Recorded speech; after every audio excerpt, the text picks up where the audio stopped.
c'est le cadre juridique qui permet de garantir à la femme un certain nombre, ou en tout cas un climat serein ou un climat sécuritaire où la femme pourra s'épanouir, où la femme pourra s'exercer, où la femme pourra participer activement à la vie économique. C'est pourquoi c'était important de citer comme première activité, ou en tout cas comme premier acquis pour les femmes, un cadre juridique adéquat, ou en tout cas favorable à la femme. Et dans ce cadre juridique, nous avons notamment cité la loi qui est la loi portant sur la parité, où on a vu que même si elle a été prise avant 2012, la mise en œuvre de cette loi a commencé en 2013 avec le président Macky Sall. Aujourd'hui, dans des instances électives ou semi-électives, comme l'Assemblée nationale, le Haut Conseil ou le Conseil économique, social et environnemental, nous avons vu une bonne évolution de la représentativité des femmes ou de la présence des femmes dans ces instances-là. Mais on a évoqué également la loi criminalisant le viol et la pédophilie, qui a été prise en 2020 et qui permet aujourd'hui aux femmes d'être plus sécurisées, soit en milieu de travail ou ailleurs, parce qu'auparavant, le viol et la pédophilie n'étaient pas criminalisés. Donc, nous avons également évoqué beaucoup d'autres dispositions, telles que les décrets qui ont été pris dans les ministères sectoriels et qui attribuent aux femmes des quotas, notamment au niveau du ministère de l'Agriculture, où une lettre circulaire a été prise pour allouer des quotas dans la distribution du matériel agricole, dans la distribution des engrais et autres semences aux femmes. Nous avons également noté, toujours dans le cadre juridique, des améliorations prenant en charge la protection des femmes en état de grossesse, surtout dans le milieu de travail, parce qu'avant, les femmes étaient licenciées, parce qu'exactement elles étaient en situation de grossesse, ou même dans le cadre d'un recrutement, la situation ou l'état de grossesse était discriminé. Et donc, il y a un décret qui a été pris pour rendre aujourd'hui cette dignité à la femme enceinte pour pouvoir s'épanouir professionnellement et librement. Nous pouvons en citer encore beaucoup d'améliorations dans ce cadre réglementaire juridique qui a permis aux femmes de pouvoir s'épanouir. En dehors de ce cadre juridique, nous avons évoqué également dans le cadre des acquis beaucoup de projets et programmes, beaucoup de stratégies mises en œuvre par l'État du Sénégal de 2012 à maintenant, allant dans le cadre d'une amélioration des conditions de la femme. On a évoqué la stratégie nationale pour l'équité et l'égalité du genre, qui a été évaluée hier, qui permet aujourd'hui aux femmes de revendiquer leurs droits à tous les niveaux. Je donne l'exemple de l'institutionnalisation des cellules genre, qui est aujourd'hui effective au niveau de chaque ministère sectoriel. Il y a une cellule genre qui évalue la prise en charge des conditions des femmes dans les politiques publiques. Donc ça aussi, c'est une très bonne avancée. Mais nous avons aussi noté à travers ces acquis toujours, au niveau des projets et programmes, beaucoup de projets, en tout cas des programmes, mis en œuvre par l'État du Sénégal pour accompagner la femme. Ne serait-ce qu'au niveau du ministère de la Femme et de la Protection des Enfants. Nous avons le programme destiné à l'apprentissage et à l'alphabétisation, le PALAM.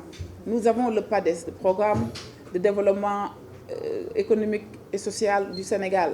Nous avons le programme pour les couches vulnérables.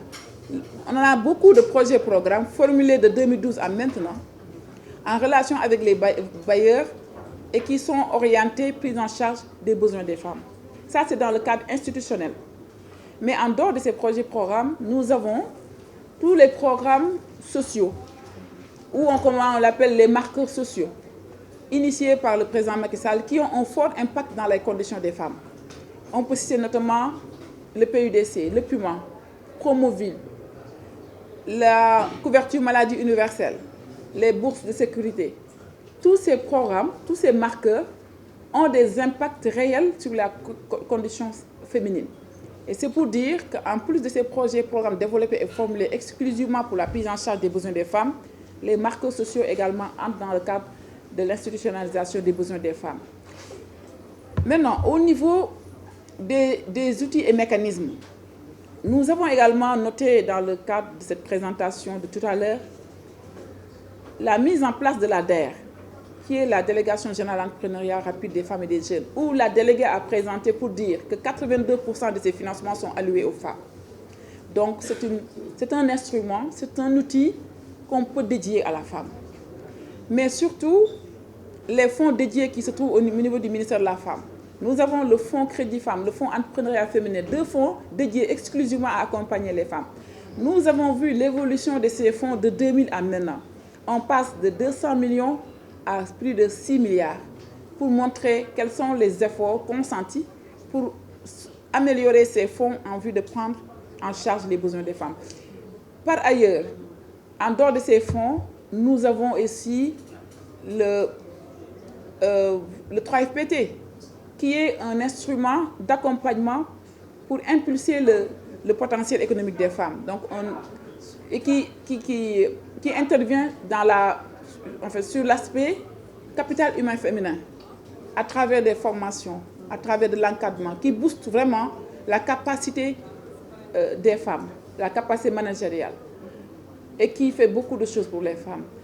Nous avons également le fonds GIP, le fonds de garantie, créé en 2013 ou 2014, qui intervient également dans le cadre de la prise en charge des besoins des femmes, mais le fonds 6, à travers sa ligne dédiée aux femmes, le WeFund, qui également accompagne les femmes entrepreneurs. Bref, nous pouvons dire que sur le plan du cadre juridique, sur le plan institutionnel, sur le plan de mécanismes pour la prise en charge des financements pour l'autonomisation économique, le président Macky Sall a beaucoup fait pour les femmes. Beaucoup de projets, programmes, beaucoup de milliards mobilisés pour les fonds, mais également beaucoup d'instruments, beaucoup d'outils pour accompagner les femmes dans le cadre de leur épanouissement. Ça, c'est un résumé pour vous donner une idée de qu'est-ce qu'on a eu comme résultat après évaluation de toutes les actions menées par le président Macky Sall envers les femmes de 2012 à maintenant. Mais, comme on l'a dit tout à l'heure, c'est des avancées notoires observées, mais ça ne cache pas en fait les enjeux et les défis qui interpellent les femmes aujourd'hui. Parce qu'il y a également, dans le lot des défis, nous pouvons observer, ou en tout cas nous pouvons noter, les besoins d'amélioration de la loi, ou en tout cas du code de la famille. Le code de la famille, il y a des dispositions dans ce code qui ont soulevé beaucoup de réflexions ces temps-ci, beaucoup de débats. C'est naturellement l'autorité parentale. Nous l'avons évoqué devant le Premier ministre. La puissance paternelle, telle que a été définie dans le code de la famille, n'autorise pas à la femme de pouvoir voyager seule avec ses enfants. Cette puissance paternelle également ne permet pas à la femme de pouvoir chercher des papiers de certificat de nationalité ou quelle que soit la formalité sans l'accord du père. Ce que nous proposons aujourd'hui, parce que nous avons des cas concrets où des femmes divorcées avec des enfants, vivant seules avec des enfants, veulent s'épanouir avec leurs enfants, mais ne peuvent pas parce que justement on demande la puissance paternelle et que soit le parent n'est plus là, ou le père, ou soit le père, enfin, il y a une... Voilà, c'est... Dans ces cas-là, nous proposons de passer d'une puissance paternelle à une autorité parentale. Même si l'autorité parentale ne peut pas être peut-être partagée, mais qu'on permette à la femme, en tout cas, vivant avec ses enfants, de pouvoir exercer cette puissance-là et de pouvoir vivre librement avec ses enfants. Donc c'est pourquoi nous avons demandé une révision de ce code pour passer de puissance paternelle à une autorité parentale, au moins pour ces cas d'enfants qui sont issus peut-être de ménages où c'est des divorcés et que la garde a été déterminée par l'un des époux. au cas où la garde est pour la femme, qu'on donne la puissance à la femme. Donc nous demandons juste l'autorisation parentale à la personne qui est en charge des enfants, de façon très simple, pour que ça ne crée pas de polémiques sur certaines notions. Parce que comme je l'ai eu à le dire hier, le code de la famille fait partie des codes qui organisent la société. Et toucher, ou en tout cas faire une réforme sociétale, ça nécessite beaucoup de consensus. Parce que changer la façon de vivre d'une société, quand même, il faut engager beaucoup de discussions, engager beaucoup de consensus pour pouvoir arriver à cela, ou en tout cas essayer de ne pas heurter la sensibilité d'un membre, en tout cas de la société. C'est pourquoi nous prenons à porter cette modification dans le code et parler d'une autorité parentale avec la personne qui a la garde des enfants. Ça peut être l'homme comme ça peut être la femme. Mais dans les cas les plus récurrents, c'est quand la femme a la garde des enfants, cette femme est confrontée à ces problèmes de puissance paternelle. Autre élément qu'on a proposé dans la révision du code de la famille, c'est la résidence du couple, ou en tout cas la résidence du ménage. On a vu dans le code que la résidence du ménage, le choix de la résidence est laissé à l'homme. Or, nous pensons que le choix peut être discuté. Donc, on propose de modifier pour dire que le choix de résidence est laissé aux époux, qu'il y ait consensus dans ce choix. Parce que nous avons des cas réels, les sages-femmes qui bénéficient de logements, comment on l'appelle, de fonctions au niveau des hôpitaux ou dans certaines structures sanitaires, mais l'époux parfois refuse de rejoindre ce logement, parce que disant que c'est à lui de décider de quelle serait la résidence de la famille. Or, le choix de résidence pourrait être discuté.